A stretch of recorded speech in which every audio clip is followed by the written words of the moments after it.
In 1 John, let's get into Scripture. 1 John 3, 17 through 18, it says, "But if anyone has the world's goods and sees his brother in need, yet closes his heart against him, how does God's love abide in him? Little children, let us not love in word or talk, but in deed and truth." If somebody's out there and they have a need and you have the means to meet that need, like not taken from your need, but you have the means to meet that need, you see that need, and yet you willfully turn from it as if that's not your business. Where's the proof in that pudding? Where's the love? Where's God's love at in your life?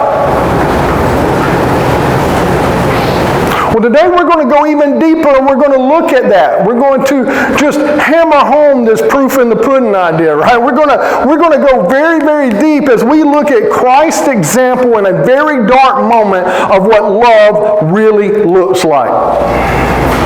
Because today we're going to be looking at the betrayal and the arrest of Christ. And this is a very dark moment in history. We're going to look at this moment, but we're going to look at Jesus Christ's example as we do. Because today I want to tell you that when it comes to love, that we're challenged to radically love. Radically love. All of you in here, probably all of you in here, know that me and Anthony have a very good friendship. Very good friendship. Now, me and Anthony are as different, probably as different can get. I'm older. He's young, you know. We come from different paths, different experiences. We think differently. We like different things. But Anthony's easy to love. He's easy to love. If you don't know this about Anthony, Anthony has an opinion on everything, but that's not a bad thing. That's not a bad thing, because let me tell you something good about Anthony, is that when your opinions are not the same, he's okay with that. He's more than okay with that. He doesn't carry it like some of us do. You know, like when we have difference of opinions and then all of a sudden we're mad about it? No. Once Anthony realizes that we don't have the same opinion, he just drops it. He could care less. Like, it's done. You know, there's no point in talking about it. I love that. It's so easy to love Anthony. You know that every time that Anthony goes off on a trip, that Anthony brings me back presents, you can't help but to love somebody who brings you back presents, right? He's a giver. He's a giver. And I love it. So even as different as me and Anthony are, and we can go on and on and on, but the thing that really brings me and Anthony together, the reason I love him the most is because of his love for God. But listen, as different as me and Anthony are, and we do have quite a few differences, it's easy to love Anthony because Anthony treats me well. Right? And so when we hear challenges in the Bible to love other people, perhaps we're guilty of going, I do love other people, even people that are different to me. Even people that are as different as Danny is from Anthony. But I still love them. But are you loving them because they treat you well? How does your love reflect in people that mistreat you?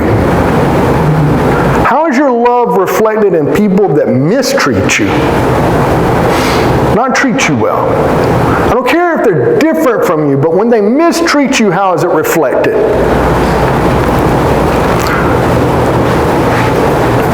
Mistreatment can happen in several different ways, right? It can happen in ways where it was a mistake. People don't even realize they mistreated you, right? They did something, it caused a problem, but they don't even realize it.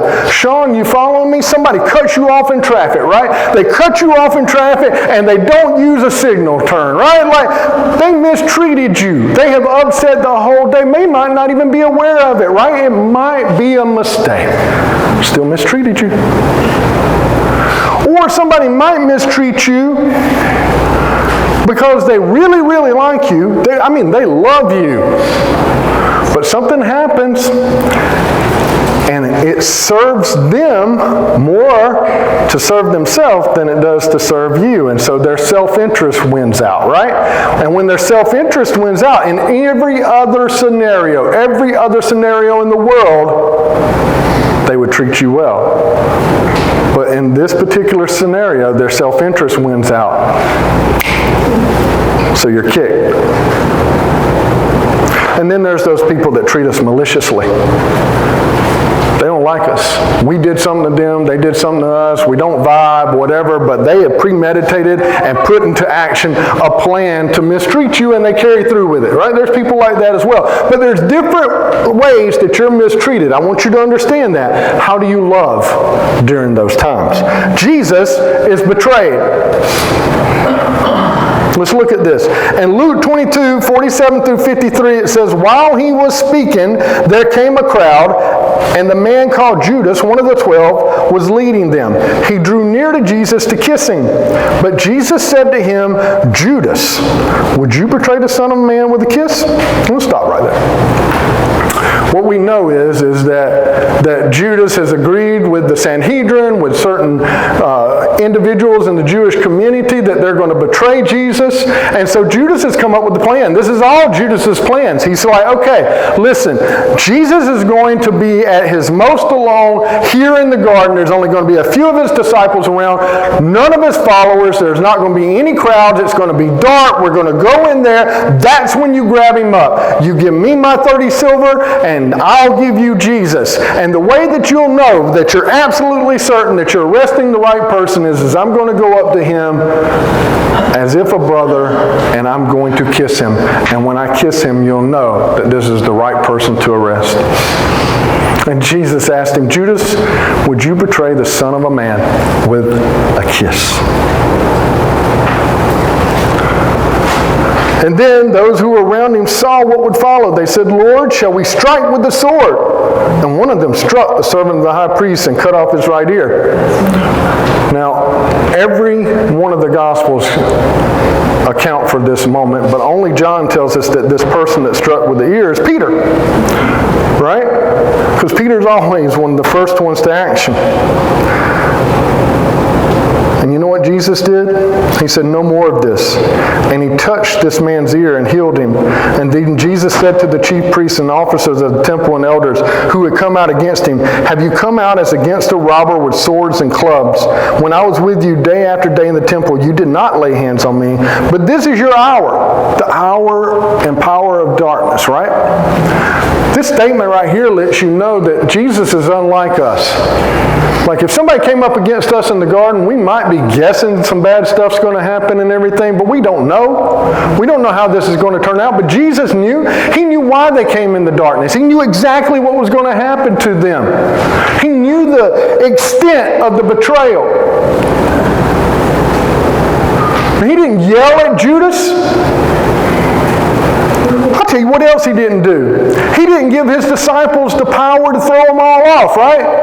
We're only a small moment of transition from Old Testament and New Testament. You know that Jesus represents the New Covenant, the New Testament. Well, when we start talking about Old Testament God, how many times in the Old Testament did God use a few people to rout a large army? Right here in this moment that if Jesus had wanted to, he could have just empowered Peter like he did Samson with a donkey bone. To just strike them all off and run them out of the garden if that was what he had desired, but he didn't. Instead, you know how Jesus responded? With love. Knowing exactly what was coming. Knowing exactly that he was about to be beat and humiliated and taken to a cross and sacrificed for us. Even when they came against him, even when the people came against him with ill intent in the darkness of night, he picks up this man's ear and heals him. What a response. What a response. Love. And you know what? That's what we're called to do. We're called to emulate. We're called to exemplify. We're called to be as Christ. We're called to let Christ shine through in our lives, to love in those circumstances. Paul says that we're to mature, right? That we're to grow in our maturity. Well, what does that mean? That means to grow in the way that we demonstrate love. In one of his letters in Colossians 3:12 through 13, he says, "Put on then as God's chosen ones, holy and beloved, compassionate hearts, kindness, humility, meekness, and patience, bearing with one another. And if one has a complaint against another, forgiving each other as the Lord has forgiven you, so you also must forgive." Paul goes on to say, and we're studying this on Monday nights in Life Group, right? When he's talking about maturity. Paul goes on to say in 1 Corinthians 13:11, he says, "When I was a child, I spoke like a child. I thought like a child. I reasoned like a child. And when I became a man, I gave up childish ways," right? So I no longer think the same. When I become more and more mature in Christ, I no longer am acting, thinking, or behaving as I once did. I am acting in a totally different way. I am learning to love more, as Christ did. Now, how do you measure that love? There's no way that you can measure that love when you're being treated well. The true way to measure it is in when you're mistreated. How does that pour out of you? And in this moment, we see a betrayal. Have you ever been betrayed by somebody? It doesn't feel good.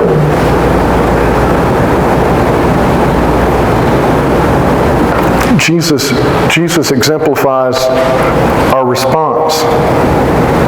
What about somebody that had self-interest? Somebody that you know, maybe it's work, maybe it's life, maybe it's a relationship, but they have demonstrated time and time again, not only do they like you, but you feel like they love you. They've always had your back. Then something happens, and they throw you under the bus, right? They cut your throat for that job or for that relationship or whatever, and you never expected it because their self-interest won out.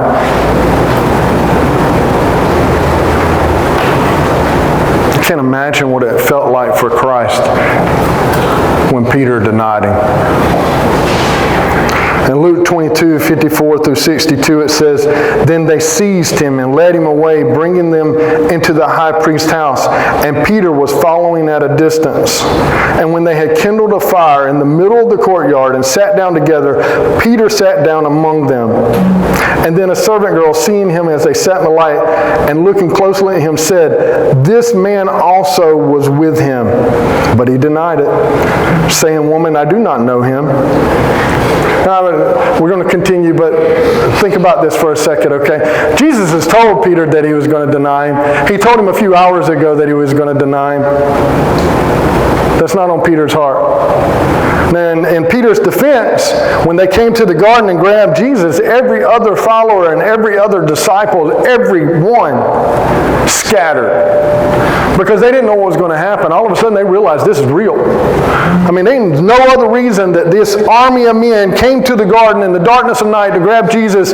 Something bad is going to happen. They're going to stone him. They're going to kill him. And they're most likely going to be coming after us. And they're scared and they flee. And they're just being human. They're being smart. Like they're right. They were going to come after them. But Peter loves Jesus so much. I want you to understand this. He loves Jesus so much he just can't bring himself to abandon him. So he follows after Jesus as they're taking him to the high priest's house. And if you understand what they've done is, I don't know if they have him shackled, I don't know if they have him tied up, but they got Jesus in the courtyard and they're making a mockery out of him. And the entire time that Peter's sitting around the fire, Peter can see Jesus and his heart aches so much for the man that he loves. It aches so much for Christ that he is constantly sitting there, even though his own life is in danger. His own life is in danger. He knows that and he's scared to death and he's sitting there because he wants to know what's going to happen to Jesus. That's love. He loves him. Don't doubt that. When you read this account of Peter, don't doubt for a second that Peter loves God. But the moment that this woman says, hey, he's one of them, his self-interest kicks in. It's like, no, I'm not. No, I'm not. And a little later, someone else saw him and said, you also are one of them. But Peter said, man, I'm not. And And after an interval of about an hour, still another insisted, saying, certainly this man also was with him, for he too is Galilean. But Peter said, man, I do not know what you are talking about. And immediately, while he was still speaking, the rooster crowed. And the Lord turned. This is how close they are to each other. They could see each other. The Lord turned and looked at Peter. And Peter remembered the saying of the Lord, how he had said to him, before the rooster crows today, you will deny me 3 times. And it says that Peter went out and he wept bitterly.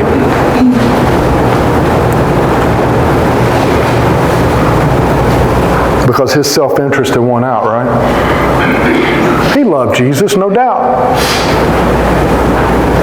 But he mistreated Jesus. I mean, Jesus watched one of his closest friends, one of his disciples, one of the inner 3, the man who had just stood up with a sword and said, hey, I'll fight him off, Jesus. Just empower me, because I'm expecting that's probably what Peter wanted, right? Give me that same Samson strength right now, right? Like, just, I'll do it. But when he was on his own, when he felt like that Jesus wasn't there with him, that he was just watching, when he was on his own, in that moment, his self-interest won out.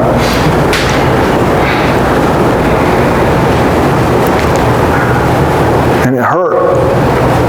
And Jesus could have done a million things. What would you have done? Somebody betrays you and you told them they were going to do it. At the very minimum, I guess, at the very minimum, and I'm just going to say that again, at the very minimum, I'm guessing that you would say, I told you so. Right? You couldn't resist. But probably a lot worse. Not Jesus. You know, when all we know is that they looked at each other and Peter wept, bitterly wept. Probably dry even, like, bad crying, because I don't believe that Jesus looked at him with a I told you so look. And the reason I can tell you I don't believe that at all is because I know how Jesus treated him when he rose from the dead. I believe he just looked over there with just the most loving look, and that broke Peter's heart. Because that was his response.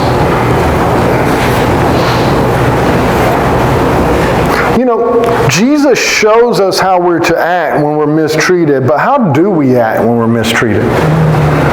How do we normally act when we're mistreated? How would you act in this moment? How did you act in other moments? Well, I hope you would act like Jesus if you're following after him, because that's what we're called to do, right? Follow after Jesus. This morning, Mariah professed with her mouth that she believes in Jesus Christ and that she wants to be a follower of Christ. But what we know is that Anthony and Dominique and all of us will have to come behind her, because following Christ is not just one moment, it's every day. And when we forget that we're striving to be like Christ every day, then we can fall back into the snares of our flesh like that. Just like that. I don't know if this is a real thing. There's a couple of people that have, you study psychiatry and stuff, right? Like counseling. If this is not a real thing, I'm going to write a book on it. But I have, and hopefully make a lot of money, I have this thing called order anxiety. Order anxiety, and that's not really a thing. I'm just making that up. If it is really a thing, I'm stealing it and didn't know it. But order anxiety, and what I mean by that is that when I'm at a fast food place, I get anxiety when I have to order. Right? Like, I don't know why. They should be getting paid more than enough money to take my order, but when I get up there, my family, it drives them crazy. We have to have that order ready, right? Like when that voice on the other end garbles out what I can't understand, I need to be able to order. We don't need to sit there for hours trying to figure out now what we want, right? And it just works me up into a passion. Well, the other week we had raised children here, so my car is full. It is full of people. And we pull up to McDonald's, right? And when we pull up to McDonald's, nobody knows what they want. And that just drives my blood pressure up. How do you not know what you want from McDonald's? Now, I want you to completely understand something. These kids don't eat anything but McDonald's, right? They either eat in the house or they eat McDonald's because they don't like nothing else. They don't like Burger King. They don't like Taco Bell. They won't go anywhere. It doesn't matter what you're offering, okay? Right across from my house, there's a Kobe, okay? There's a Kobe where they cook the food in front of you, a Japanese steakhouse where they cook in front of you. One day I told Mary, I said, let's just take the kids over there. I know they'll love it. They'll chop up the onions. They'll do the choo-choo and everything. The kids will be entertained and they'll be fed. Yes, it'll cost a lot more money, but they need to eat more than just McDonald's when we go out. We get into Kobe, they cook up the food, and you know what the kids told me? Inside Kobe, it's not McDonald's. Right? I want you to understand this because they eat at McDonald's all the time, and when we pull up, they didn't know what they wanted. How do you not know what you want from McDonald's? If it's not your first time, they don't make that many things. So we're sitting there, we're at there, I already have my order anxiety going on. We're at the drive-thru, and when I drive up a drive-thru, my family can tell you this, I pull up, they go, okay, what do you want? I'm going to give them my order first because I know what I want. Like I'm at McDonald's, right? Like I did. Big Mac or a cheeseburger. There's just variations of the same thing. I don't know what I told them, but what number, but it's number 5 or something with the Coke. And then I tell this voice, this girl's voice, I'm like, this is going to be a big order, okay? Because our car's full. So I placed my order. I've done told her it's going to be a big order. As soon as I say Coke, the girl's voice goes, and does that complete your order? I said, no, this is going to be a big order. Noah, what would you like? I don't know. What do you want, son? I think I want the cheeseburger Happy Meal. Cheeseburger Happy Meal, and does that complete your order? No, this is going to be a big order. What do you want to drink with that? Sprite. Sprite. Does that complete your order? No, that does not complete my order. I'm going to tell you for the last time that does not complete my order, okay? Layla, what do you want to eat? And before she even orders, does that complete your order, sir? No, that does not complete my order. Hold on. And so I get Layla's order, and every item, I'm telling you, this woman's going, does this complete your order? And I'm going, no, that doesn't. And then I finally was like, have I done something to you? And I'm talking to this machine, my voice is, I'm like, what is going on here? Finally, we get the order in, and we pull around to the side, and the first person I pay, I'm like, did you take my order? And the girl says, no, it wasn't me that took your order. I said, okay. We pull around to pick up the food, and I said, did you take my order? And she said, no, it wasn't me that took your order, but could you pull around to spot number 1, and we'll bring your order out to you. We pull up to spot number 1, and Mary goes, I wanted a soft serve ice cream. But you made it impossible for me to get an ice cream. And I said, me? That girl, she said, and this is what my wife said. She said, there is no doubt that girl was rude. But you were the only one in the truck with us.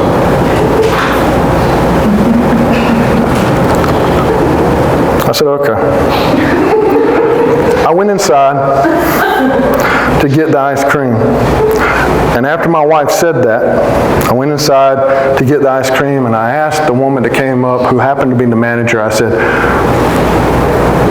do you know who the young lady was that took my order? Was it you or somebody else? And she said, I don't know, sir. I said, well, when I pulled up, I had a little bit of anxiety, and I probably came out sounding angry. I probably came out testy, and I want to apologize to her for that. And the manager looked at me, and the manager was like, sir, the girl you're talking about, she's having a really bad day, and we had to put her on break. She said, but I'll tell her, and that'll make a difference. Thank God for my wife. My wife is amazing. My wife, sometimes God uses her to remind me that I'm struggling to follow after Christ. Because I'm going to tell you what happened. At the drive-thru, in that moment, when I felt like I was being mistreated, I didn't represent God. I didn't make any changes for the world. None. As a matter of fact, I just looked like the rest of the world. Now, in name, I pulled up to that drive-thru as a Christian. In name, I pulled up as a pastor. In name, I pulled up as a very mature Christian. But somewhere between coming up to the place where I placed my order and talking to this young lady who was having a difficult time that I didn't know anything about, but that's not an excuse. In name, I was everything, but I was not representing God. And in that moment, all I looked like, all I reflected was the world. Now in the next moment, after my wife reminded me of who I was and the witness that I had inside the truck, in the next moment before the manager, I reflected God. And there was a little bit of change that happened.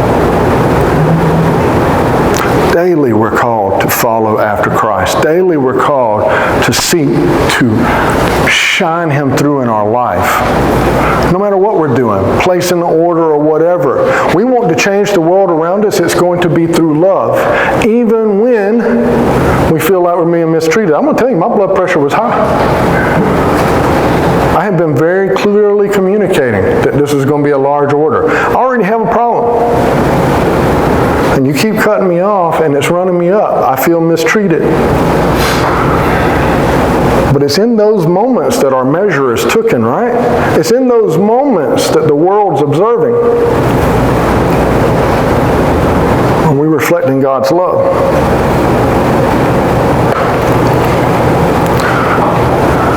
Jesus goes on to demonstrate even further His level of love as they continue to mock Him.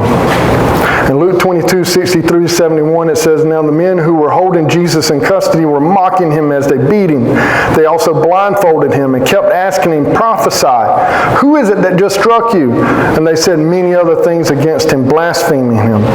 When day came, the assembly of the elders of the people gathered together, both chief priests and scribes, and they led Him away to their council. And they said, 'If you are the Christ, tell us.' But He said to them, 'If I tell you, you will not believe. And if I ask you, you will not answer. But from now on, the Son of Man shall be seated at the right hand of the power of God.' So they all said, 'Are you the Son of God?' Then He said to them, 'You say that I am.' And then they said, 'What further testimony do we need? We have heard it ourselves from His own lips.'" They're mocking Him, they're beating Him, and I'm telling you, we don't need to baby that down. When I say they were beating Him, you need to understand that they were beating Him. Jesus was facing cruelty, engineered cruelty on our behalf. And yet, through it all He demonstrated was love. Knowing that this was going to come, what did He do? He healed one of His captor's ears. All He did was demonstrate love, even in His own restraint. Don't you understand that Jesus could have done anything? Nobody understood that even more than Satan. When at the beginning of His ministry, Satan, when He was out in the wilderness, Satan even said during his temptations that you could call the horde of angels to come and to attend to you. Jesus easily could have in this moment. He could have done anything that He desired to do. And yet all He desired to do was to show them and the world love. That's it.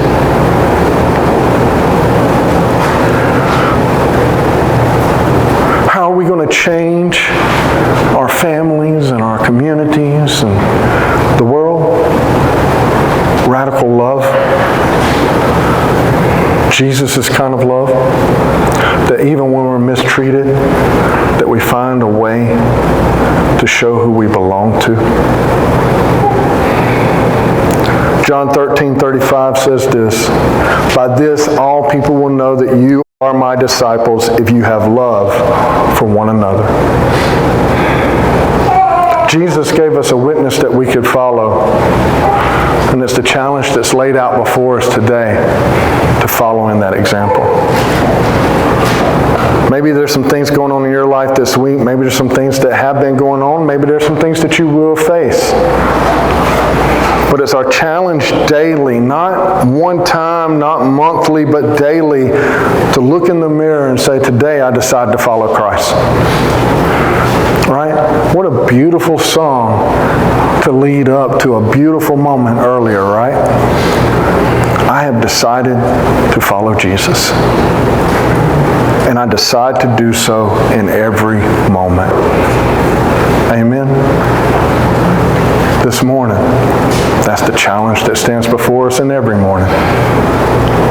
I'm going to ask Matthew to come up and ask you to stand. And let's lift our voices and continue the celebration of life that we have today, and consider the celebration that we have every day.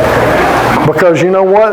The problems that we face and the things that we see in the world, we don't need to be scared of them.